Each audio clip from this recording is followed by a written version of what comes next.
ഒരു സംസ്ഥാന സർക്കാരിന്റെ പ്രതിനിധിയായ ഒരു ഗവൺമെന്റ് സെക്രട്ടറി പോയി കേന്ദ്ര സർക്കാരിന്റെ പ്രതിനിധികളുടെ മുമ്പിൽ ഒപ്പിട്ടാൽ ഒരു കത്ത് കൊടുത്താൽ നമുക്ക് എങ്ങനെയാണ് മരവിപ്പിക്കാൻ കഴിയുന്നത്? അങ്ങനെ മരവിപ്പിക്കുന്നതാണോ ഒരു ഉത്തരവ്? അപ്പോൾ ഞാൻ CPM തെറ്റ് മനസ്സിലായി എന്ന് ആര് പറഞ്ഞു? CPM തെറ്റ് മനസ്സിലായി എന്ന് CPIയുടെ സ്റ്റേറ്റ് അഖിലേന്ത്യാ സെക്രട്ടറി D രാജ ഇന്നലെ ഡൽഹിയിൽ പ്രസ്താവിച്ചു. CPM പറ്റിയ തെറ്റാണെന്ന് മനസ്സിലായി, അതുകൊണ്ടാണ് മരവിപ്പിക്കാൻ തീരുമാനിച്ചത്. അങ്ങനെ CPIക്ക് അതുകൊണ്ട് ആശ്വാസം കൊള്ളാം, പക്ഷേ ഒരു കത്ത് കൊടുത്താൽ മരവിപ്പിക്കാൻ പറ്റില്ല. കേരളത്തിന്റെ ഐക്യ കേരളത്തിന്റെ ചരിത്രത്തിൽ എപ്പോഴാണ് കേരളത്തിലെ കോൺഗ്രസോ UDF കോൺഗ്രസിന്റെ മുഖ്യമന്ത്രി സ്ഥാനാർത്ഥിയെ പ്രഖ്യാപിച്ചിട്ടുള്ളത്? ഒരു കാലഘട്ടത്തിൽ ഞങ്ങൾ പ്രഖ്യാപിച്ചിട്ടില്ല. ഞങ്ങൾക്കൊരു സിസ്റ്റമുണ്ട്. യൂട്യൂബ് ചാനലുകളുടെ അതിപ്രസരം കൊണ്ട് അവർക്ക് വ്യൂവേഴ്സിനെ കിട്ടാനും അവരുടെ ഇത് റീച്ച് കൂട്ടാനും വേണ്ടി രാവിലെ ഇറങ്ങി അവരൊരു സാധനം ഒരു മുഖ്യമന്ത്രിയൊക്കെ പ്രഖ്യാപിക്കും. ചാനലുകൾ, സത്യത്തിൽ ചാനലുകൾ പലതും സത്യം അറിയാതെ അവർ തമ്മിലുള്ള മത്സരമാണ്. അത് ഞാൻ പിന്നെ കുറ്റപ്പെടുത്തുന്നില്ല. ഇന്നത്തെ വർത്തമാന കാലഘട്ടത്തിലെ യുവത എന്ന് പറയുന്നത് രാഷ്ട്രീയത്തോട് പൊതുവെ ഒരു വിരക്തി കാണിക്കുന്നുണ്ട്. അത് സത്യമാണ്, ഞാനതിനെ മറച്ചു വയ്ക്കാൻ ആഗ്രഹിക്കുന്നില്ല. പക്ഷേ ഓരോ വർഷവും എത്ര ആയിരം ചെറുപ്പക്കാരാണ് വിദേശത്തേക്ക് നമ്മുടെ നാട്ടിൽ നിന്നും ഓരോ വർഷവും പൊയ്ക്കൊണ്ടിരിക്കുന്നത്. ഗൾഫ് മാത്രമല്ല, യൂറോപ്യൻ രാജ്യങ്ങളിലേക്ക്. എനിക്ക് 2 കുട്ടികളുണ്ട്. എൻ്റെ മകനും മകളും വിദേശത്ത്. എൻ്റെ മകൻ മെക്കാനിക്കൽ എഞ്ചിനീയറിംഗ് കഴിഞ്ഞ് UK പോയി ഡാറ്റാ സയൻസിൽ MS പാസ്സായി അവിടെ തന്നെ ജോലി ചെയ്ത് അദ്ദേഹത്തോടൊപ്പം ജോലി ചെയ്യുന്ന മറ്റൊരു കുട്ടിയെ, ഇതേ കോഴ്സ് പാസ്സായ കുട്ടിയെ, മലയാളിയായ കുട്ടിയെ വിവാഹം കഴിച്ച് ജീവിക്കുകയാണ്. സത്യത്തിൽ മകൻ പോയപ്പോൾ എനിക്ക് ഭയങ്കര ദുഃഖമായിരുന്നു. തൊഴിലവസരമില്ല കേരളത്തിൽ. SIR വരുന്നതോടുകൂടി 2002 ഇലക്ഷൻ കമ്മീഷൻ പറഞ്ഞിരിക്കുന്ന കട്ട് ഓഫ് ഡേറ്റ് എന്ന് തോന്നുന്നു, ആണല്ലോ. 2002 ശേഷം വന്നിരിക്കുന്ന വോട്ടർമാരെ മുഴുവൻ നീക്കം ചെയ്തിട്ട് ഇനി അവർ വോട്ടർ പട്ടികയിൽ പേര് ചേർക്കണമെങ്കിൽ 8 or 10 സർട്ടിഫിക്കറ്റുകൾ ഹാജരാക്കി പോകേണ്ടതുണ്ട്. ഞാൻ എൻ്റെ കാര്യം മാത്രം പറയാം. എൻ്റെ വീട്ടിൽ ഞാനും എൻ്റെ ഭാര്യയും 2 കുട്ടികളുമുണ്ട്. എൻ്റെ 2 കുട്ടികൾ ഇനി UK നിന്നും മടങ്ങി വന്ന് ഈ 9 സർട്ടിഫിക്കറ്റുകൾ ഹാജരാക്കി വേണം വോട്ടർ പട്ടികയിൽ പേര് ചേർക്കാൻ. ശരിയാണ്. ഇന്ന് നമ്മളോട് ഈ ഇതിൽ ജോയിൻ ചെയ്തിരിക്കുന്നത് KPCC ജനറൽ സെക്രട്ടറി ആയിട്ടുള്ളത്, പിന്നെ നമ്മുടെ ട്രിവാൻഡ്രത്തെ ഏറ്റവും കൂടുതൽ ഫേമസ് ആയിട്ടും കുറച്ച് ഡെക്കേഡായിട്ട് കോൺഗ്രസ്സിൽ ഉള്ള ഒരു സീനിയർ ആയിട്ടുള്ള ഒരു നേതാവാണ്. സോ നമുക്ക് എല്ലാവർക്കും പ്രത്യേകിച്ച് എനിക്ക് വേണ്ടപ്പെട്ട ഒരു ചേട്ടാന്ന് വിളിക്കുന്ന ഒരു മണക്കാട് സുരേഷ് ചേട്ടനാണെന്ന് ജോയിൻ ചെയ്യുന്നത്. നമസ്കാരം. നമസ്കാരം. ആദ്യമായിട്ട് മെയിനായിട്ട് ചോദിക്കാനുള്ളതിന് മുന്നേ ഞാനൊരു കൺഗ്രാജുലേഷൻ പറയാനാണ്. കാര്യം വെച്ചാൽ കോൺസെക്യൂട്ടീവ് 2ാമത്തെ തവണയാണ് KPCC ജനറൽ സെക്രട്ടറി ലിസ്റ്റിൽ വരുന്നത്. അതൊരു വലിയൊരു അച്ചീവ്മെൻ്റ് ആണ്. അതുകൊണ്ട് കൺഗ്രാജുലേഷൻസ്. Thank you. ഈ ഒരു 2ാമത്തെ തവണയും ഈ ലിസ്റ്റ് വരാനുള്ളൊരു മെയിൻ കാരണം എന്തായിരിക്കും?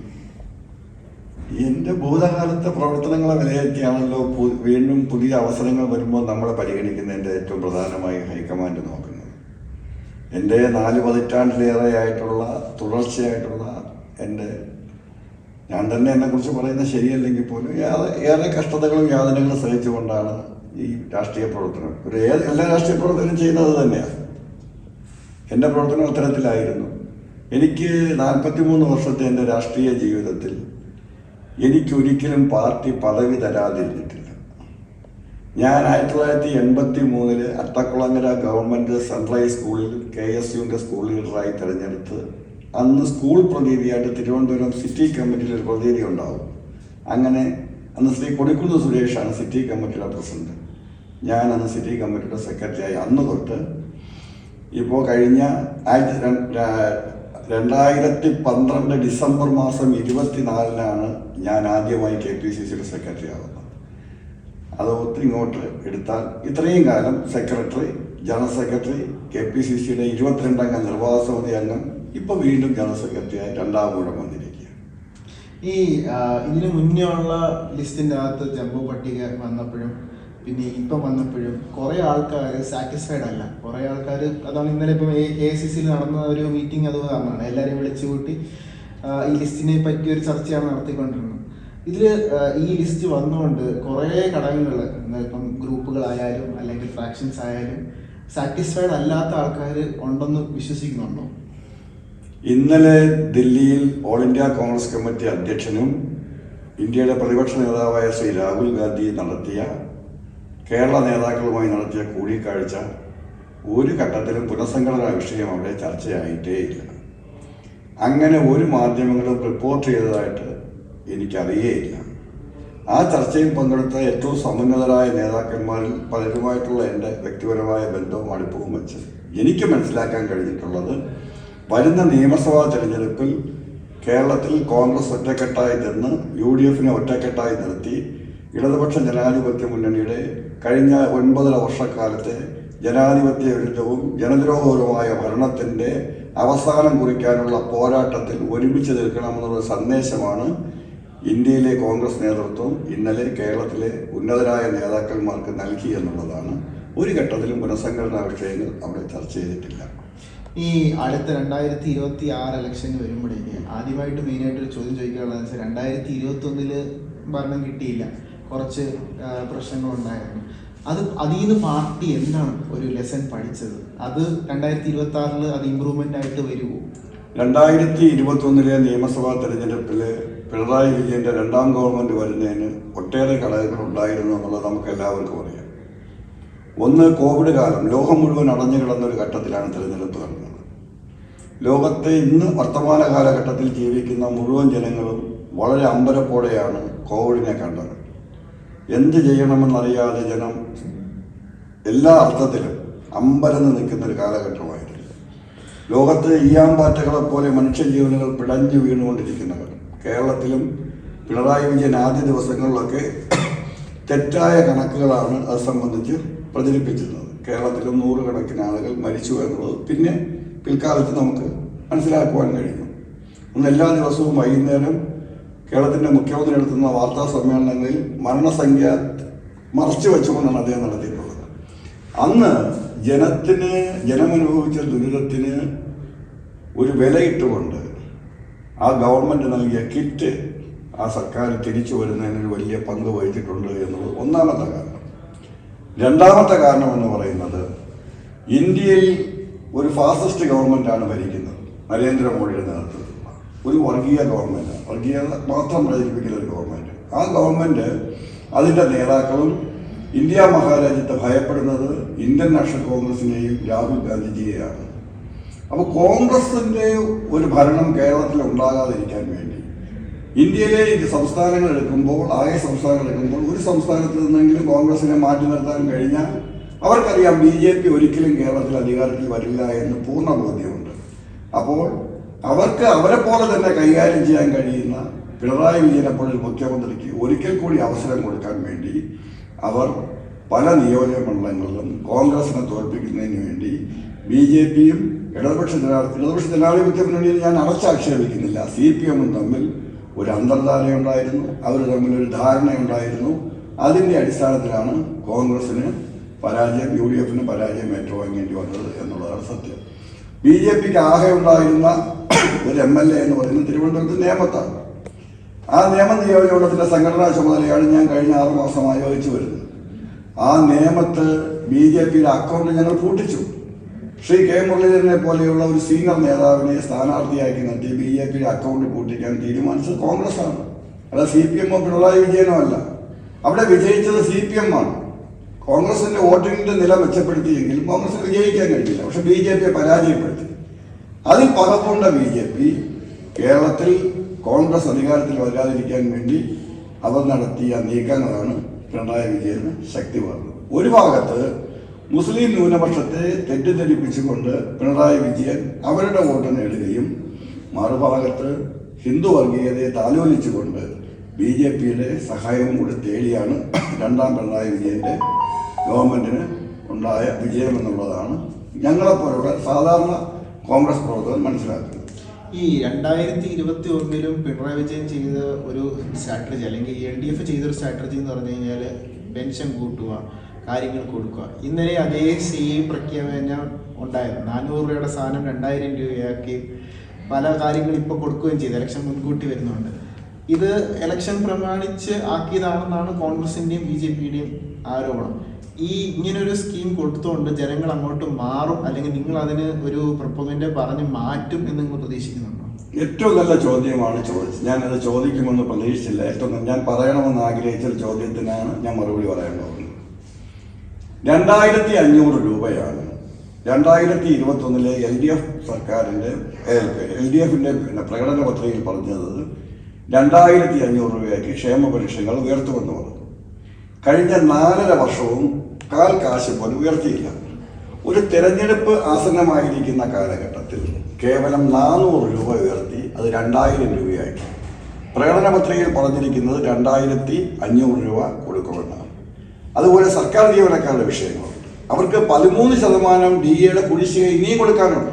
വർഷങ്ങളായി അവർക്ക് DA കൊടുക്കുന്നില്ല. 4% ഇന്നലെ കൊടുത്തിരിക്കുന്നത്. അതുപോലെ ആശാവർക്കർമാരടക്കമുള്ള സാധാരണ ജനങ്ങളുടെ ഇടയിൽ അവരുടെ ആരോഗ്യ പ്രവർത്തനങ്ങളും മറ്റു കാര്യങ്ങളും നോക്കി അവർക്ക് വേണ്ടുന്ന എല്ലാ സഹായങ്ങളും ചെയ്യുന്നവർക്ക് 21,000 രൂപ കൊടുക്കുമെന്ന് പറഞ്ഞ് പിണറായി വിജയൻ 2021 LDF പ്രകടന പത്രികയിൽ പറഞ്ഞിട്ട് കേവലം 1000 രൂപയാണ് കൊടുത്തിരിക്കുന്നത്.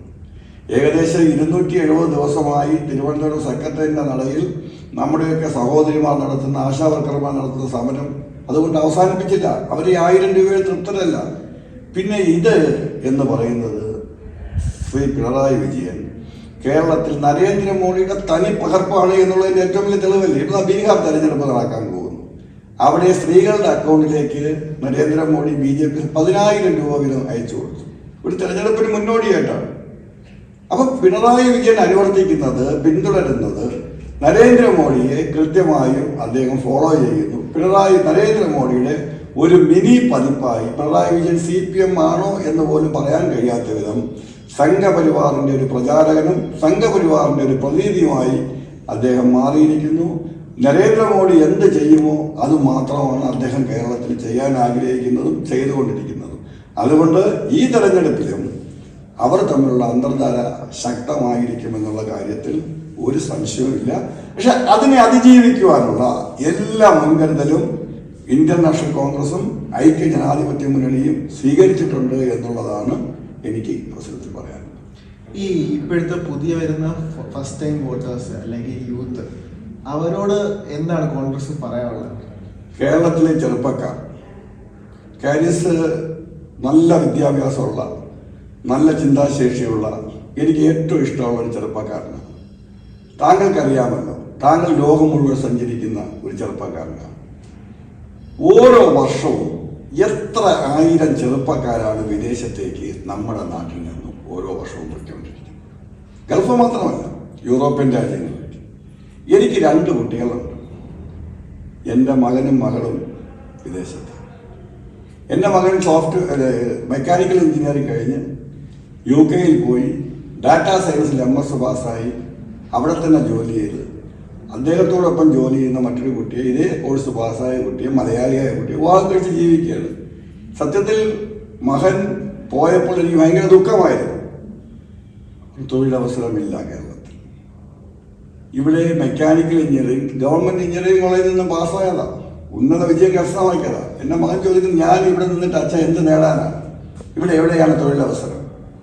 എൻ്റെ മകൻ ഡോക്ടറാണ്, ഹൈസ്റ്റഡീസിൽ പോയിരിക്കുകയാണ്. ഞാൻ പ്രതീക്ഷിക്കുന്നത് അവിടെ തന്നെ എന്തെങ്കിലുമൊക്കെ ജോലി ഈ പഠിച്ച കോഴ്സുമായി ബന്ധപ്പെട്ട ജോലിയിലേക്ക് പ്രവേശിക്കും. അപ്പൊ കേരളത്തിലെ യുവത അസ്വസ്ഥമാണ്. അവർക്ക് ഒരു പ്രതീക്ഷയുമില്ല. കേരളത്തിലെ ഉന്നത വിദ്യാഭ്യാസ മേഖല തകർന്ന് തരിപ്പണമായിരിക്കുകയാണ്. നമ്മുടെ രാജ്യത്തെ, നമ്മുടെ സംസ്ഥാനത്തെ ബിരുദ സർട്ടിഫിക്കറ്റുകൾ ലോകത്തിപ്പം വിലയില്ലാതായിരിക്കുകയാണ്. ഒരു കാലത്ത് കേരളത്തിലെ സർവകലാശാലകളെ അങ്ങേറ്റം ആദരിക്കുകയും ബഹുമാനിക്കുകയും ചെയ്തിരുന്ന രാജ്യങ്ങൾ പോലും ഇന്നിവിടെ എല്ലാം വ്യാജ ബിരുദങ്ങളാണ് എന്നുള്ള തരത്തിലേക്ക് കാര്യങ്ങൾ വന്നിരിക്കുന്നു. യൂണിവേഴ്സിറ്റി കോളേജ് ഇപ്പൊ PhD കഴിഞ്ഞ ദിവസം ഞാൻ വായിച്ചത്, സംസ്കൃതം അറിയാത്ത ഒരാളിന് സംസ്കൃതത്തിൽ PhD കൊടുക്കാൻ സംസ്കൃത സർവകലാശാല ശുപാർശ ചെയ്തിരിക്കുകയാണ്. അപ്പൊ ഇതെല്ലാം CPM എന്ന് പറയുന്നത് ഉന്നത വിദ്യാഭ്യാസ മേഖലയെ, പൊതുവിദ്യാഭ്യാസ മേഖലയൊക്കെ താറുമാറാക്കി, ബിരുദങ്ങൾക്ക് വിലയില്ലാതാക്കി, കേരളത്തിലെ തൊഴിലവസരങ്ങൾ പൂർണ്ണമായും ഇല്ലാതാക്കി, കേരളത്തിലെ യുവതയെ ആകെ അവർ അങ്കലാപ്പിലായതുകൊണ്ട് അവർ ജീവിക്കുവാൻ വേണ്ടിയുള്ള സമരത്തിൽ അവർ രാജ്യം വിട്ട് ഒഴുകുകയാണ്. ഈ ഗവൺമെന്റ് തൊഴിലവസരങ്ങൾ നൽകുന്നതിൽ പരിപൂർണമായും പരാജയപ്പെട്ടിരിക്കുന്നു. PSCയെ നോക്കുകുത്തിയാക്കിയിരിക്കുന്നു, എംപ്ലോയ്മെന്റിനെ നോക്കുകുത്തിയായിരിക്കുന്നു. ഓരോ തിരുവനന്തപുരം നഗരസഭ തന്നെ എടുത്താൽ തന്നെ ആയിരക്കണക്കിന് നിയമനങ്ങളാണ് കഴിഞ്ഞ 5 വർഷത്തിനിടയ്ക്ക് CPM കൂടെ നടത്തിയിരിക്കുന്നത്. എംപ്ലോയ്മെന്റ് നോക്കുകുത്തിയാക്കി, PSC നോക്കുകുത്തി, ഇതെല്ലാം CPM-മായി ബന്ധപ്പെട്ട CPM-ന്റെ കുടുംബങ്ങളിൽപ്പെട്ട ആളുകൾക്കാണ്, ഒരു യോഗ്യതയുമില്ലാത്ത ആളുകൾക്ക്. എന്തിന് നഗരസഭയിലെ ഒരു കൗൺസിലർക്ക് പോലും അവിടെ ഒരു ജോലി കൊടുക്കുന്ന അവസ്ഥയിലേക്ക് എത്തിയെന്നുള്ളതാണ്. എല്ലാ മാനദണ്ഡങ്ങളും മാറ്റപ്പെടുത്തുകയാണ്. പിന്നെ എങ്ങനെയാണ് ഉന്നത വിദ്യാഭ്യാസം നേടിയ കുട്ടികൾ ഇവിടെ ആരെ പ്രതീക്ഷിച്ച് നിൽക്കുമെന്നാണ്? ഇതിനൊരു പരിഹാരം ഉണ്ടാകേണ്ടത് അത്യാവശ്യമാണ്. കേരളം ഇങ്ങനെയാണ് പോകുന്നുവെങ്കിൽ ഒരു 10-15 വർഷം കഴിയുമ്പോൾ ഇത് എന്താണ്, വൃദ്ധസദനമായി ഒരു കേരളത്തെ ഒരു വൃദ്ധ കേരളമാക്കി മാറും. ചെറുപ്പക്കാർ മുഴുവൻ പോവുകയാണ്. താങ്കൾക്ക് എന്നെക്കാൾ നന്നായിട്ട് അറിയാവുന്ന ഒരാളാണ്. അതാണ് ഈ ഗവൺമെന്റ് ചെയ്തത്. ചെറുപ്പക്കാർക്ക് ഒരു പ്രതീക്ഷയുമില്ലാത്തൊരു ഗവൺമെന്റായി ഇത് മാറുന്നു. അതുകൊണ്ട് തന്നെ വരുന്ന നിയമസഭാ തെരഞ്ഞെടുപ്പിൽ, വരുന്ന ലോക്കൽ ബോഡി തെരഞ്ഞെടുപ്പിൽ ചെറുപ്പക്കാരുടെ പ്രതിഷേധം UDF-ന് അനുകൂലമായി, പിണറായി വിജയൻ സർക്കാരിനെതിരായി അതിശക്തമായി അലയടിക്കും, ആഞ്ഞടിക്കും എന്നുള്ള കാര്യത്തിൽ സംശയമില്ല. ഞങ്ങൾക്ക് അതുകൊണ്ട് തന്നെ ഉന്നതമായ ഒരു വലിയ വിജയം തെരഞ്ഞെടുപ്പിൽ ഞങ്ങൾ പ്രതീക്ഷിക്കുകയും ചെയ്യുന്നു. ഈ മുൻ ട്രിവാൻഡ്രം DCC പ്രസിഡന്റും അതേപോലെ പാർട്ടിയുടെ സീനിയർ ആൾക്കാരായിട്ടുള്ള പല ആൾക്കാരും പറയുന്നത്, മുകളിലുള്ള അപ്പർ ലെവലിലുള്ള KPCC ആയിക്കോട്ടെ, കോൺഗ്രസിന് ഇതായാലും അവിടെ ആൾക്കാരുണ്ട്, താഴെ മണ്ഡല ലെവൽ അല്ലെങ്കിൽ ബൂത്ത് ലെവലിൽ യൂത്തുകൾ അല്ലെങ്കിൽ ആൾക്കാർ കുറവാണ്, പഴയ ട്രഡീഷണൽ ആയിട്ടുള്ള ആൾക്കാർ മാത്രമേ ഇതിലുള്ളൂ എന്നൊക്കെയാണ് ഒരു ഇത്. പക്ഷേ എൻ്റെ ചോദ്യം ഇതാണ്, യൂത്തിനോട് നിങ്ങൾ ഞങ്ങളുടെ പാർട്ടി ചേരണം, കോൺഗ്രസിൽ ചേരണം, ഇതിനെതിരെ CPIM-നും BJP-ക്ക് എതിരെ ചേരണം. BJP പറയുന്നത് ഞങ്ങൾ ഡെവലപ്മെന്റ് കൊണ്ടിരുന്നു, നിങ്ങൾ ഇന്ത്യയെ കാണുന്നില്ലേ എന്നുള്ളൊരു ചോദ്യമാണ്. ഇന്നലെ രാജീവ് ചന്ദ്രശേഖരൻ്റെ ചേഞ്ച് എന്ന് പറഞ്ഞിട്ടാണ് വീഡിയോസൊക്കെ പുറത്തു വിട്ടിരിക്കുന്നത്. CPM-ന് പിന്നെ വേറെ പറയാനൊന്നുമില്ല, സ്റ്റേറ്റ് കേരളത്തിൽ മാത്രമേ ഉള്ളൂ. പക്ഷേ കോൺഗ്രസ് പണ്ടുതൊട്ടേ കുറെ കാര്യങ്ങൾ ചെയ്തിട്ടുണ്ട്, കുറെ പദ്ധതി കൊണ്ടുവന്നത് കോൺഗ്രസ് തന്നെയാണ്. പക്ഷെ എങ്ങനെ ഈ യൂത്തിനെ കൺവിൻസ് ചെയ്യും നിങ്ങൾ? താങ്കൾ ചോദിച്ചത് യൂത്ത് കോൺഗ്രസിലേക്ക് അല്ലെങ്കിൽ വിദ്യാർത്ഥി യൂണിയനിലേക്കൊന്നും ചെറുപ്പക്കാർ കടന്നു വരുന്നില്ല എന്നുള്ളതാണ്. അത് തെറ്റാണ്. കാരണം പൊതുവെ ഇന്നത്തെ വർത്തമാന കാലഘട്ടത്തിലെ യുവത എന്ന് പറയുന്നത് രാഷ്ട്രീയത്തോട് പൊതുവെ ഒരു വിരക്തി കാണിക്കുന്നുണ്ട്. അത് സത്യമാണ്, ഞാനതിനെ മറച്ചു വയ്ക്കാൻ ആഗ്രഹിക്കുന്നില്ല. പക്ഷേ കേരളത്തിൽ നടക്കുന്ന ഈ ഗവൺമെന്റ് നടത്തുന്ന വിദ്യാർത്ഥികൾക്ക് ദ്രോഹപരമായ കാര്യങ്ങൾ, ചെറുപ്പക്കാരെ ബാധിക്കുന്ന വിഷയങ്ങളിൽ കേരളത്തിലെ വിദ്യാർത്ഥികളും കേരളത്തിലെ ചെറുപ്പക്കാരും ഒക്കെ യൂത്ത് കോൺഗ്രസിന്റെയും KSUവിന്റെയും കൊടിക്കീഴിൽ അണിനിരന്നുകൊണ്ട് ഗവൺമെന്റിനെതിരെ ശക്തമായ സമരങ്ങൾ നടത്തുന്നുണ്ട്. ഞാൻ യൂത്ത് കോൺഗ്രസ് വഴിയും KSU വഴിയും കടന്നു വന്ന ഒരാളാണ്. അന്നത്തെ കാലത്തെ KSUവിന്റെ പ്രവർത്തന ശൈലിയോ അന്നത്തെ കാലത്തെ യൂത്ത് കോൺഗ്രസിന്റെ പ്രവർത്തന ശൈലിയോ അല്ല ഇന്നത്തെ കാലത്ത്. കാരണം ലോകം ഒരുപാട് മാറി. അന്ന് ഇത് ഫേസ്ബുക്കും സോഷ്യൽ മീഡിയയും ട്വിറ്ററും ഇതൊന്നും ഉള്ള കാലമല്ല. അന്ന് സത്യത്തിൽ മൊബൈൽ ഫോൺ പോലും ഉള്ളതല്ല. ഞാൻ യൂത്ത് കോൺഗ്രസ് ജില്ലാ പ്രസിഡന്റ് ആയിരിക്കുമ്പോഴൊക്കെ ലാൻഡ് ഫോണിൽ വിളിക്കും, കത്തയച്ചാണ് കമ്മിറ്റികൾ അറിയിക്കുന്നത്. അപ്പം ഞാൻ 25 വർഷക്കാലം യൂത്ത് കോൺഗ്രസിന്റെ വാർഡ് സെക്രട്ടറി മുതൽ ജില്ലാ യൂത്ത് കോൺഗ്രസ് പ്രസിഡന്റ് വരെ പടിപടിയായിട്ട് വന്ന ഒരാളാണ്. KSUവും അതുപോലെ തന്നെയാണ് ഞാൻ വന്ന ഒരാളാണ്. താഴെത്തട്ടിൽ നിന്ന് വന്ന ഒരാളായതുകൊണ്ട് തന്നെ എനിക്ക് സാധാരണ പ്രവർത്തകരുടെ ഒരു പൾസ് മനസ്സിലാക്കാൻ പെട്ടെന്ന് കഴിയുന്ന ഒരു കോൺഗ്രസ് പ്രവർത്തകനാണ് ഞാൻ. പക്ഷെ പഴയതുപോലെ, കാരണം ചെറുപ്പക്കാർക്ക് ഇപ്പോൾ പഴയ നമ്മൾ പണ്ട് സ്കൂൾ സിലബസ് കഴിഞ്ഞ് വൈകുന്നേരം ട്യൂഷന് പോയി സമയമുണ്ട്.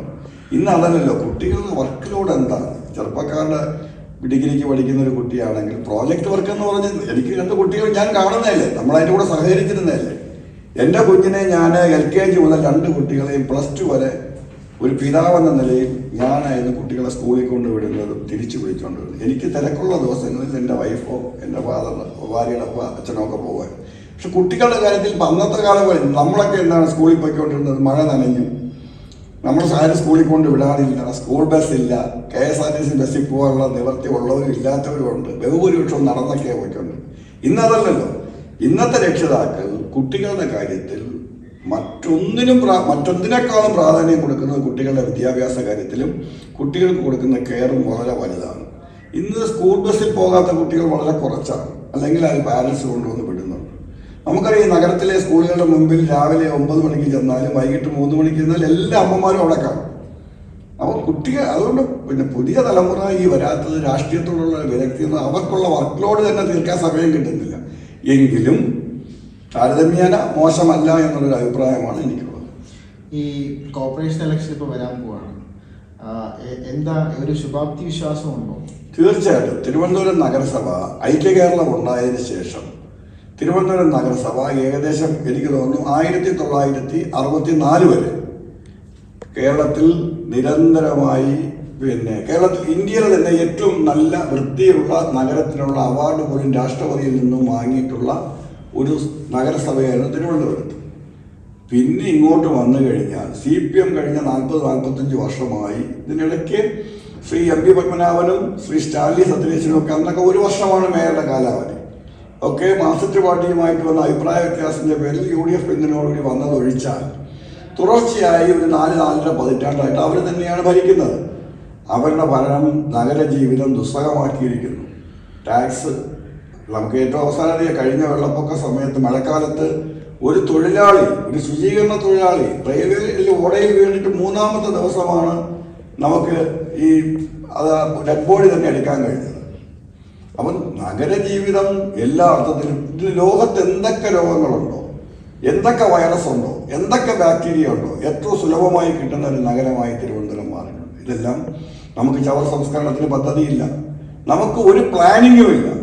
എല്ലാത്തിൻ്റെയും പിന്നിൽ വൻ അഴിമതിയാണ്. അതുകൊണ്ട് തന്നെ 101 വാർഡുകളെ 100 വാർഡുകളെ 101 വാർഡുകളായി മാർക്സിസ്റ്റ് പാർട്ടി മാറ്റിയിട്ടുണ്ട്.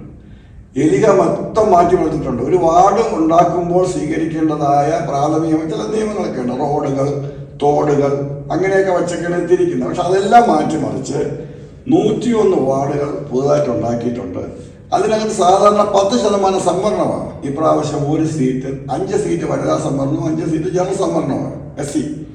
അതിൽ ഇപ്രാവശ്യം 4 സീറ്റുകൾ മാത്രമാണ് ജനറൽ സംവരണം. ഒരു സീറ്റ് കുറഞ്ഞിട്ടുണ്ട്. മാർക്സിസ്റ്റ് പാർട്ടി മറുപടി പറയേണ്ടി വരും. തെരഞ്ഞെടുപ്പിൽ ഞങ്ങൾ അത് പ്രധാനമായി ഉന്നയിക്കും. ഒരു പട്ടികജാതിക്കാരന് കിട്ടേണ്ട ഒരു വാർഡ് അത് അവരില്ലാതാക്കിയിരിക്കുകയാണ്. അത് അവർ മറുപടി പറയേണ്ടി വരും. ഒരു വാർഡ് കൂടുമ്പോൾ ഒരു വാർഡ് പട്ടികജാതിക്കാരന് കുറഞ്ഞിരിക്കുകയാണ്. ഇതൊക്കെ ഞങ്ങൾ നഗരസഭ ഞങ്ങളിപ്പോൾ നവംബർ 3-ാം തീയതി ശ്രീ K മുരളീധരനാണ് തിരുവനന്തപുരം നഗരത്തിൻ്റെ ചുമതല വഹിക്കുന്ന കോൺഗ്രസ് നേതാവ്. അദ്ദേഹത്തിനാണ് 101 വാർഡിൻ്റെയും ചുമതല. നിയമ നിയോജകമണ്ഡലത്തിൻ്റെ ചുമതല വഹിക്കുന്നത് ഞാനാണ്. എനിക്ക് 23 വാർഡുകളാണ് പാർട്ടി തന്നിട്ടുള്ളത്. ഇപ്പോൾ നേമത്ത് നമുക്ക് ഒരു കൗൺസിലർ പോലും ഇല്ല. പക്ഷേ നിങ്ങൾ നോക്കിക്കോളൂ, നഗരസഭാ തിരഞ്ഞെടുപ്പിൻ്റെ ഫലം വരുമ്പോൾ നിയമ നിയോജകമണ്ഡലത്തിൽ 10 കൗൺസിലർമാരെ കോൺഗ്രസ് UDF ഉണ്ടാക്കുമെന്നുള്ള കാര്യം സംശയമില്ല. ഞങ്ങൾ കഴിഞ്ഞ 6 മാസക്കാലമായി ഈ നഗരഭരണത്തിനെതിരെ ഞങ്ങൾ ഒട്ടേറെ സമരങ്ങൾ നടത്തിയിട്ടുണ്ട്. നഗരസഭയ്ക്ക് മുന്നിലും വാർഡുകളിലും ഒരു കൗൺസിലർ CPMന്റെ ശ്രീവരാഗം മുട്ടത്തറ വാർഡിലെ കൗൺസിലർ തന്നെ സർക്കാർ പദ്ധതി സർക്കാർ പണം ഉപയോഗിച്ച് ചെയ്തിട്ട് നാട്ടുകാരെ നിന്ന് പണം പിരിച്ചപ്പോഴാണ് ഒരു മാധ്യമം അത് റെക്കോർഡ് ചെയ്ത് പുറത്ത് കാണിച്ചപ്പോഴാണ് അവിടെ ആ കൗൺസിലർ പാർട്ടിയിൽ നിന്നും പുറത്താക്കിയത്. BJP CPM തമ്മിൽ കോർപ്പറേഷൻ അത് ഭയങ്കര ധാരണയിലാണ്. തിരുമലയിൽ ഒരു കൗൺസിലർ ആത്മഹത്യ ചെയ്തു, BJPയുടെ അനിൽ.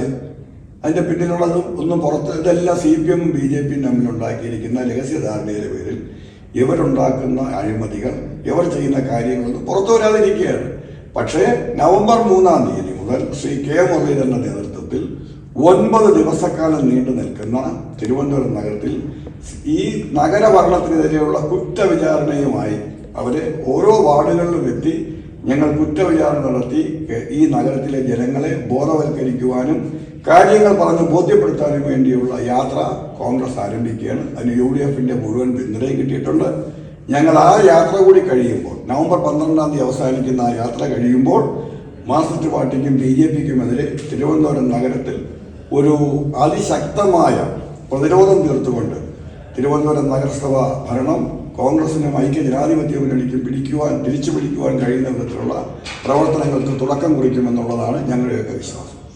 ഈ വോട്ടേഴ്സ് ലിസ്റ്റിൽ ഇഷ്യൂ ഉണ്ടെന്ന് പറഞ്ഞിട്ട് രാഹുൽ ഗാന്ധി തന്നെയാണ് ഒരു പത്രസമ്മേളനം നടത്തിയിട്ട് പറഞ്ഞത്. അതൊരു മഹാരാഷ്ട്രയുടെ കേസായിട്ട് ചെയ്തിട്ടാണ് പറഞ്ഞത്. പക്ഷെ അതിനെതിരെ ഇലക്ഷൻ കമ്മീഷൻ അത് സ്റ്റെപ്സ് എടുക്കുകയും ഇപ്പോഴത്തെ ചീഫ് ഇലക്ഷൻ കമ്മീഷൻ SIR എന്ന് പറഞ്ഞിട്ടൊരു പരിപാടി കൊണ്ടുവരികയും ചെയ്തിട്ടുണ്ട്. പക്ഷെ ഇതിന് 2 കോൺഗ്രസും കമ്മ്യൂണിസ്റ്റ് പാർട്ടിയും രണ്ടുപേരും എതിരാണ്. എന്തുകൊണ്ടാണ് കോൺഗ്രസിനെതിരെ? ബിക്കോസ് ഇത് ഡ്യൂപ്ലിക്കേഷൻ കുറയ്ക്കുകയല്ലേ ചെയ്യുന്നത്. ഇപ്പം ഞാൻ ചോദിക്കട്ടെ, SIR വരുന്നതോടുകൂടി 2002 ഇലക്ഷൻ കമ്മീഷൻ പറഞ്ഞിരിക്കുന്ന കട്ട് ഓഫ് ഡേറ്റ് എന്ന് തോന്നുന്നു ആണല്ലോ. 2002 ശേഷം വന്നിരിക്കുന്ന വോട്ടർമാരെ മുഴുവൻ നീക്കം ചെയ്തിട്ട് ഇനി അവർ വോട്ടർ പട്ടികയിൽ പേര് ചേർക്കണമെങ്കിൽ 8-10 സർട്ടിഫിക്കറ്റുകൾ ഹാജരാക്കി പോകേണ്ടതുണ്ട്. ഞാൻ എൻ്റെ കാര്യം മാത്രം പറയാം. എൻ്റെ വീട്ടിൽ ഞാനും എൻ്റെ ഭാര്യയും 2 കുട്ടികളുമുണ്ട്. എൻ്റെ 2 കുട്ടികൾ ഇനി UK നിന്ന് മടങ്ങി വന്ന് ഈ 9 സർട്ടിഫിക്കറ്റുകൾ ഹാജരാക്കി വേണം വോട്ടർ പട്ടികയിൽ പേര് ചേർക്കാൻ. ശരിയാണോ? എത്ര ശതമാനം ആളുകൾ വന്നത് ചേർക്കും? കേരളത്തിലെ ചെറുപ്പക്കാരിൽ 40% ചെറുപ്പക്കാർ ഇന്ന് വിദേശത്താണ്, ഇവിടെ ഇല്ല. ഇത് BJP ചെയ്യുന്നത് അവർക്ക് ഭരണം പിടിക്കാൻ കേരളത്തിൽ കഴിയില്ല എന്ന് ഉറപ്പുള്ളത് കൊണ്ട് എങ്ങനെയൊക്കെ ഇവിടെ കുഴപ്പങ്ങൾ ഉണ്ടാക്കാൻ പറ്റുമെന്നുള്ളതാണ്. കേരള നിയമസഭ ഇത് സംബന്ധിച്ച് ഐക്യകണ്ഠേന ഒരു പ്രമേയം പാസ്സാക്കിയിട്ടുണ്ട്. കേരളത്തിൽ SIR നടപ്പിലാക്കാൻ കഴിയില്ല. ഇനി വരട്ടെ, നമുക്ക് നോക്കാം. അതിനകത്ത് നമ്മൾ ഒറ്റക്കെട്ടായി നിന്നുകൊണ്ട് അതിനെ ചെറുക്കും. ഒരു കാരണവശാലും കേരളത്തിൽ അവർ SIR നടപ്പിലാക്കട്ടെ. പക്ഷെ അതിന് 2002 എന്നുള്ള കട്ടൗണ്ടായിട്ട് ശരിയല്ല. 2022 2023 ഒക്കെ പറഞ്ഞാൽ നമുക്കത് മനസ്സിലാവും. ചെറിയൊരു വിഭാഗം ആളുകൾ മാത്രമേ അതിനകത്ത് വരികയുള്ളൂ. അത് നമുക്ക് വേണ്ടി വെരിഫൈ ചെയ്യാവുന്ന കാര്യങ്ങളേ ഉള്ളൂ.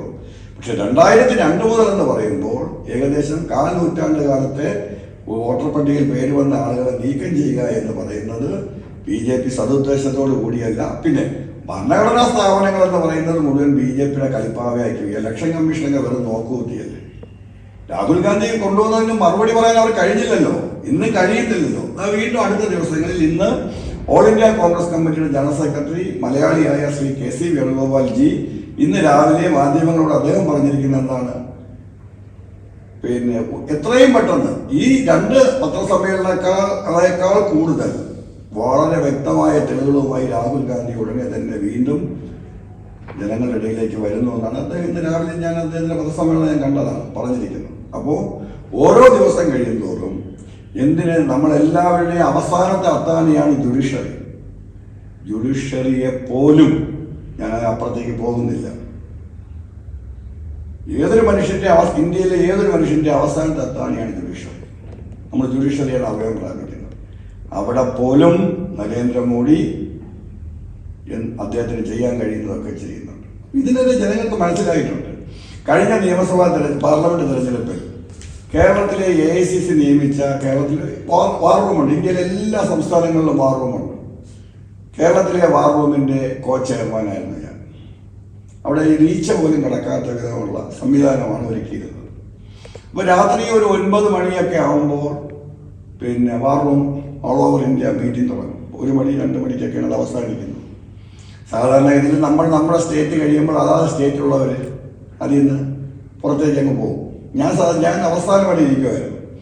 അവസാനം വരെ ഇരുന്നപ്പോൾ എനിക്ക് ഇന്ത്യയുടെ ട്രെൻഡ് മനസ്സിലായി. ഞാൻ നമ്മുടെ നേതാക്കന്മാരോട് പറയുമായിരുന്നു, ഗവൺമെൻറ് വരും, നമ്മുടെ ഗവൺമെൻറ് വരും. അതൊട്ടും ശരിയായിരുന്നു.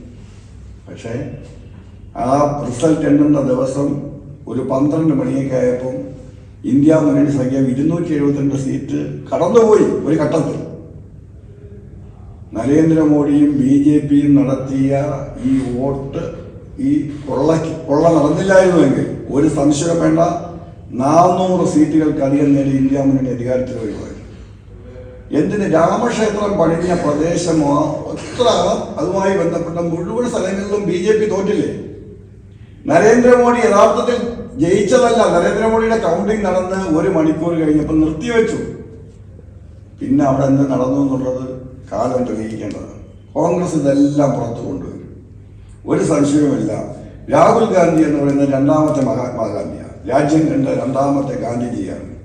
അദ്ദേഹത്തിൻ്റെ പോരാട്ടം സത്യത്തിനും നീതിക്കും വേണ്ടിയുള്ള പോരാട്ടമാണ്. ഞങ്ങൾ നരേന്ദ്രമോദി കഴിഞ്ഞ 2 തെരഞ്ഞെടുപ്പിലും കാണിച്ച കൃത്രിമത്വം, സംസ്ഥാനങ്ങളിൽ നടത്തുന്ന കൃത്രിമത്വം, ജനാധിപത്യത്തെ അട്ടിമറിച്ചുകൊണ്ട് പണം നൽകി, കോടികൾ നൽകി MLA-മാരെയും MP-മാരെയും വിലക്കെടുത്ത് ഓരോ സംസ്ഥാനങ്ങളിലെയും ഗവൺമെന്റുകളെ അട്ടിമറിക്കുന്നത് കൂട്ടുനിൽക്കുന്ന എല്ലാ ശക്തികളെയും ഞങ്ങൾ നിയമത്തിന്റെ മുന്നിൽ കൊണ്ടുവരും. അത് അതിവിദൂരമല്ല. നരേന്ദ്രമോദിയുടെ അവസാനം എന്ന് പറയുന്നത് അദ്ദേഹം കൽത്തുറങ്കിലായിരിക്കുമെന്നുള്ള കാര്യത്തിൽ ഒരു സംശയവുമില്ല.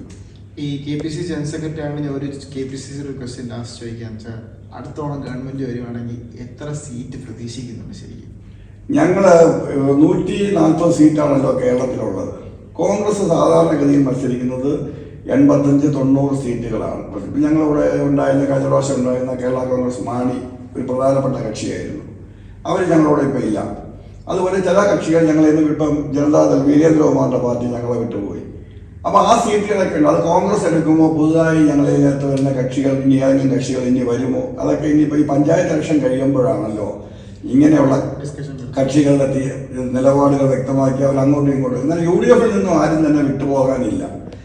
LDF നിന്നും ആരെങ്കിലും വന്നാൽ അതിനനുസൃതമായ സീറ്റുകൾ കോൺഗ്രസ് വിട്ടുകൊടുക്കും. CPI ഇന്നലെ തന്നെ CPIയുടെ അഖിലേന്ത്യാ സെക്രട്ടറി D രാജയുടെ സ്റ്റേറ്റ്മെന്റ് കേട്ടോ. CPM പറഞ്ഞ എന്താണ്, മുഖ്യമന്ത്രി പറഞ്ഞ എന്താണ്, PMC പദ്ധതി മരവിപ്പിച്ചു, ഞങ്ങൾ കത്ത് നൽകി. ഒരു സംസ്ഥാന സർക്കാരിന്റെ പ്രതിനിധിയായി ഒരു ഗവൺമെന്റ് സെക്രട്ടറി പോയി കേന്ദ്ര സർക്കാരിന്റെ പ്രതിനിധികളുടെ മുമ്പിൽ ഒപ്പിട്ടാൽ, ഒരു കത്ത് കൊടുത്താൽ നമുക്ക് എങ്ങനെയാണ് മരവിപ്പിക്കാൻ കഴിയുന്നത്? അങ്ങനെ മരവിപ്പിക്കുന്നതാണോ ഒരു ഉത്തരവ്? അപ്പോൾ CPMന് തെറ്റ് മനസ്സിലായി എന്ന് ആര് പറഞ്ഞു? CPMന് തെറ്റ് മനസ്സിലായി എന്ന് CPIയുടെ സ്റ്റേറ്റ് അഖിലേന്ത്യാ സെക്രട്ടറി D രാജ ഇന്നലെ ഡൽഹിയിൽ പ്രസ്താവിച്ചു. CPMന് പറ്റിയ തെറ്റാണെന്ന് മനസ്സിലായി, അതുകൊണ്ടാണ് മരവിപ്പിക്കാൻ തീരുമാനിച്ചത്. അങ്ങനെ CPIക്ക് അതുകൊണ്ട് ആശ്വാസം കൊള്ളാം, പക്ഷേ ഒരു കത്ത് കൊടുത്താൽ മരവിപ്പിക്കാൻ പറ്റില്ല. ഇത് തൽക്കാലത്തേക്ക് CPIയെ ഒന്ന് അടക്കി നിർത്താൻ വേണ്ടിയുള്ള പിണറായി വിജയന്റെ തന്ത്രമാണ്.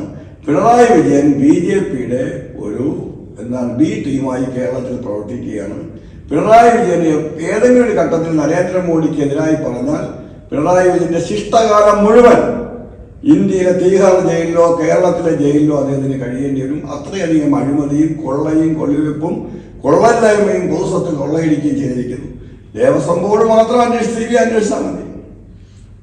ഇതെല്ലാം ഈ സ്വർണം എന്ന് പറഞ്ഞാൽ മാർക്സിസ്റ്റ് പാർട്ടിക്ക് ഒരു വലിയ ഇളക്കമാണ്, കണ്ടാലും വിടില്ല. ഇപ്പൊ വന്ന എല്ലാ ഇഷ്യൂവും നല്ലോണം പ്രൊപ്പഗൻഡ് ചെയ്യുന്നതാണോ KPCC? തീർച്ചയായിട്ടും. ഞങ്ങൾ വാർ റൂം സ്റ്റാർട്ട് ചെയ്ത് കഴിഞ്ഞു. വാർ റൂം വളരെ ഫലപ്രദമായി പ്രവർത്തിക്കുന്നുണ്ട്. ഞാൻ എൻ്റെ വാർ റൂമിൽ ഉണ്ടായ സമയത്ത്, ഞാൻ എൻ്റെ ഹെഡായിരുന്ന സമയത്ത് 25,177 ബൂത്തുകളാണുള്ളത് കേരളത്തിൽ അന്ന്. അത് കഴിഞ്ഞ പാർലമെന്റ് ഇലക്ഷൻ. ഈ അസംബ്ലി ഇലക്ഷൻ വരുമ്പോൾ ചിലപ്പോൾ ഒരു 1000 ബൂത്തുകൾ കൂടി കൂടിയേക്കാം. ആ 25,177 ബൂത്തുകളുമായി എല്ലാ ദിവസവും ബന്ധപ്പെടും ഞങ്ങൾക്ക് ഒരു സംവിധാനം ഉണ്ടായിരുന്നു. ഇത് മുഴുവൻ ഞാനത് മോണിറ്റർ ചെയ്യുമായിരുന്നു. ഒരു ബൂത്തിൽ ഒരു ദിവസം ഒരു വർക്ക് നടന്നില്ലെങ്കിൽ അപ്പോൾ ഞങ്ങൾ അറിയും, ഞങ്ങളത് സ്ഥാനാർത്ഥിക്ക് കൊടുക്കുമായിരുന്നു. അതാണ് ഞാൻ പാർലമെന്റ് തെരഞ്ഞെടുപ്പിലുണ്ടായ ഉജ്ജ്വല വിജയം എന്നുള്ള കാര്യത്തിൽ ഒരു സംശയമില്ല. അതിനേക്കാൾ മെച്ചപ്പെട്ട തരത്തിൽ ഡൽഹിയിൽ നിന്ന് വലിയ ടീം ഇതിൻ്റെ ബന്ധപ്പെട്ട ആളുകൾ വന്ന് ആ വാർ റൂം നിയന്ത്രിക്കുന്നുണ്ട്. അവരത് വേണ്ടതൊക്കെ ചെയ്യുന്നുണ്ട്. പാർട്ടി KPCC ഐക്യജനാധിപത്യ മുന്നണി നിയമസഭാ തെരഞ്ഞെടുപ്പ് നേരിടുന്നതിനുള്ള വൻ ഒരുക്കങ്ങൾക്ക് തുടക്കം കുറിച്ചിട്ടുണ്ട്. അതിൻ്റെ വിശദാംശങ്ങളൊന്നും ഞാൻ പറയാൻ ആഗ്രഹിക്കുന്നില്ല. എന്തായാലും ഞങ്ങൾക്ക് വ്യക്തമായ ധാരണയുണ്ട്. UDF അധികാരത്തിൽ വരും. 100 സീറ്റിന് മുകളിൽ നേടി UDF അധികാരത്തിൽ വരും. CPM ഇടതുപക്ഷ ജനാധിപത്യ മുന്നണിയുടെയും ഇന്ത്യയിലെ അവസാനത്തെ ഗവൺമെന്റാണ് ഇപ്പോഴുള്ളത്. അതിന്റെ അവസാനം കുറിക്കുന്ന തെരഞ്ഞെടുപ്പായിരിക്കും 2026 ഏപ്രിൽ മെയ് മാസങ്ങളിൽ നടക്കാൻ പോകുന്നത്. ഈ ലാസ്റ്റ് ആയിട്ടൊരു ചോദ്യം ചോദിക്കാനുള്ളത് പറഞ്ഞു കഴിഞ്ഞാൽ KPCC സാധാരണ രീതിയിൽ കോൺഗ്രസ് മുഖ്യമന്ത്രി കാൻഡിഡേറ്റിനെ പ്രഖ്യാപിക്കും. ഇപ്പം ബീഹാറിലൊക്കെ പ്രഖ്യാപിച്ച പോലെ പ്രഖ്യാപിക്കും. ഇവിടെ ഇപ്പം പ്രഖ്യാപിക്കുന്നില്ല എന്നാണ് AICCയുടെ ഒരു നിലപാട് ഇന്നലെ വന്നിരിക്കുന്നത്. അത് കോൺഗ്രസിൻ്റെ അകത്ത് പല മുഖ്യമന്ത്രി കാൻഡിഡേറ്റ്സ് റെഡി ആയിരിക്കുന്നതുകൊണ്ടാണോ, അതോ അവസാനം MLA-മാരെല്ലാം ആയതിനു ശേഷം ലെജിസ്ലേറ്റീവ് അസംബ്ലി തീരുമാനിച്ച് എല്ലാ MLA-മാരുടെ അടുത്ത് അഭിപ്രായം ചോദിച്ചിട്ട് മെജോറിറ്റി ആര് പറയുന്നു അവരെ ആക്കാനാണോ കോൺഗ്രസിന്റെ ഉദ്ദേശം? ബീഹാറിൽ കോൺഗ്രസ് മുഖ്യമന്ത്രി സ്ഥാനാർത്ഥിയെ തീരുമാനിച്ചിട്ടില്ല. അവിടെ ഞങ്ങൾ അലയൻസ് പാർട്ണറാണ്. ഞങ്ങൾ അവിടുത്തെ 3ാമത്തെ കക്ഷിയാണ് ബീഹാറിൽ. അവിടെ ജനതാദളാണ് അവരുടെ മുഖ്യമന്ത്രി കാൻഡിഡേറ്റിനെ തീരുമാനിച്ചത്. ഞങ്ങൾക്ക് അതിനകത്ത് തർക്കവുമില്ല. കേരളത്തിന്റെ ഐക്യ കേരളത്തിന്റെ ചരിത്രത്തിൽ എപ്പോഴാണ് കേരളത്തിലെ കോൺഗ്രസോ UDFോ കോൺഗ്രസിന്റെ മുഖ്യമന്ത്രി സ്ഥാനാർത്ഥിയെ പ്രഖ്യാപിച്ചിട്ടുള്ളത്? ഒരു കാലഘട്ടത്തിൽ ഞങ്ങൾ പ്രഖ്യാപിച്ചിട്ടില്ല. ഞങ്ങൾക്കൊരു സിസ്റ്റമുണ്ട്. ആ സിസ്റ്റത്തിൽ 2-3 പ്രാവശ്യം ഇതുപോലെ CLP ലീഡറെ തിരഞ്ഞെടുക്കുന്ന സിസ്റ്റത്തിൽ അടുത്ത് നിന്ന് കണ്ടൊരാളാണ് ഞാൻ. 9 വർഷക്കാലം നേരത്തെ ജനറൽ സെക്രട്ടറി ഇതായിരുന്ന സമയത്ത് പ്രോട്ടോകോളിന്റെ ചാർജ് എനിക്കായിരുന്നു അന്ന് KPCC.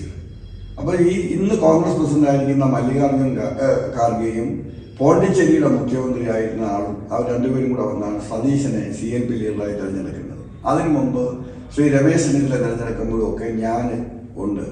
അതിനൊരു പ്രോസസ്സ് എന്ന് പറയുന്നത് ഈ മുറിയുടെ തൊട്ടടുത്ത് ചെറിയ റൂമുണ്ട്, പ്രസിഡന്റിന്റെ വിശ്രമമുണ്ട്. അവിടെ ഡൽഹിയിൽ നിന്നും വരുന്ന പ്രതിനിധികൾ ഇരുന്നിട്ട് MLA-മാരെ ഇവിടെ ഇരുത്തും. ഇതിൽ ഓരോരുത്തരായിട്ട് അകത്ത് വിളിക്കും, അഭിപ്രായങ്ങൾ ചോദിക്കും, അവിടെ നോട്ട് ചെയ്യും. നോട്ട് ചെയ്ത് കഴിഞ്ഞിട്ട് തിരിച്ച് ഒരു ഉച്ച കഴിയുമ്പോഴത്തേക്ക് അതെല്ലാം പൂർത്തിയായി കഴിഞ്ഞാൽ തിരിച്ച് MLA-മാരെ മുഴുവൻ ഇവിടെ ഇരുത്തി കേരളത്തിലെ ലീഡേഴ്സും വന്ന പ്രതിനിധികളും കൂടി ഇരുന്നിട്ട് പിന്നെ പ്രമേയം പാസ്സാക്കും. ഇങ്ങനെ അഭിപ്രായങ്ങൾ മുഴുവൻ കേട്ടു. ഇനി ഈ തീരുമാനം ഡൽഹി അറിയിക്കും. അപ്പം MLA പറയും മുഖ്യമന്ത്രി ആരും തീരുമാനിക്കാനുള്ള അധികാരം കോൺഗ്രസ് പ്രസിഡന്റിന് കൈമാറുന്നു. ആ പ്രമേയം പാസ്സാക്കി കൈയടിച്ച് പിരിയും. ഈ റിപ്പോർട്ട് നേരെ ഹൈക്കമാൻഡ് സമർപ്പിക്കും. ആ ഹൈക്കമാൻഡാണ് കേരളത്തിൽ ഇവിടെ ആരും മുഖ്യമന്ത്രിയുടെ വേഷം ധരിച്ചിട്ടില്ല, ആരും. ഇത് മാധ്യമങ്ങൾ ഉണ്ടാക്കുന്ന ഓരോ കഥകളാണ്. ഓരോരുത്തരുടെ പേര് പ്രഖ്യാപിക്കും. പ്രത്യേകിച്ചും ഈ വർത്തമാന കാലഘട്ടത്തിൽ യൂട്യൂബ് ചാനലുകളുടെ അതിപ്രസരം കൊണ്ട് അവർക്ക് വ്യൂവേഴ്സിനെ കിട്ടാനും അവരുടെ ഇത് റീച്ച് കൂട്ടാനും വേണ്ടി രാവിലെ ഇറങ്ങി അവരൊരു സാധനം ഒരു മുഖ്യമന്ത്രിയിലേക്ക് പ്രഖ്യാപിക്കും. ചാനലുകൾ, സത്യത്തിൽ ചാനലുകൾ പലതും സത്യം അറിയാതെ അവർ തമ്മിലുള്ള മത്സരമാണ്. അത് ഞാൻ പിന്നെ കുറ്റപ്പെടുത്തുന്നില്ല. അവർ തമ്മിലുള്ള മത്സരത്തിൽ ഏഷ്യാനെറ്റിനേക്കാൾ റീച്ച് കൂട്ടാനായിട്ട് റിപ്പോർട്ടർ ശ്രമിക്കും, റിപ്പോർട്ടിനേക്കാൾ റീച്ച് കൂട്ടാനായിട്ട് മറ്റൊരു ചാനൽ 24 ശ്രമിക്കും. അപ്പൊ ഇവർ തമ്മിലുള്ള മത്സരത്തിൽ ഇവർ തന്നെ ചെയ്യുന്നത് എന്തെന്ന് ഇവർ തന്നെ അറിയാത്തൊരവസ്ഥയാണ്. അതുകൊണ്ട് കോൺഗ്രസ് ഒരു മുഖ്യമന്ത്രിയും സ്ഥാനാർത്ഥിയും തീരുമാനിച്ചിട്ടില്ല. തെരഞ്ഞെടുപ്പ് കഴിഞ്ഞ് ഐക്യജനാധിപത്യ മുന്നണിക്ക് ഭൂരിപക്ഷം കിട്ടിയാൽ CLP വിളിച്ചുകൂട്ടി, കോൺഗ്രസ് ലെജിസ്ലേറ്റീവ് പാർട്ടി വിളിച്ചുകൂട്ടി ദേശീയ നേതാക്കളുടെ പ്രതിനിധികൾ ഇവിടെ വരും. ഹൈക്കമാൻഡ് പ്രതിനിധികൾ അവരുടെ സാന്നിധ്യത്തിൽ ചർച്ച ചെയ്ത് അത് തീരുമാനമെടുത്ത് ഡൽഹിയെ അറിയിച്ച് അവിടെ നിന്ന് കോൺഗ്രസ് പ്രസിഡന്റ് മല്ലികാർജുൻ ഖാർഗെജി ആണെങ്കിൽ അദ്ദേഹം ആരാണ് മുഖ്യമന്ത്രി എന്നുള്ളത് പ്രഖ്യാപിക്കും. ഇവിടെ കാണുന്നതൊന്നും സത്യമല്ല. അതിനോട് ഒരു ഒരിക്കലും അതിനോട് യോജിക്കാനും കഴിയില്ല. ഇപ്പൊ ഈ പ്രചരിക്കുന്ന വാർത്തകളോട് ഒരു യോജിക്കുകയോ, ഇത് വെറും മാധ്യമ സൃഷ്ടി മാത്രമാണ്. താങ്കളുടെ വിലപ്പെട്ട സമയം തന്ന് സംസാരിച്ചതിന് നന്ദി. Thank you. എല്ലാവരും ആശംസകൾ നേരുന്നു. Thank you.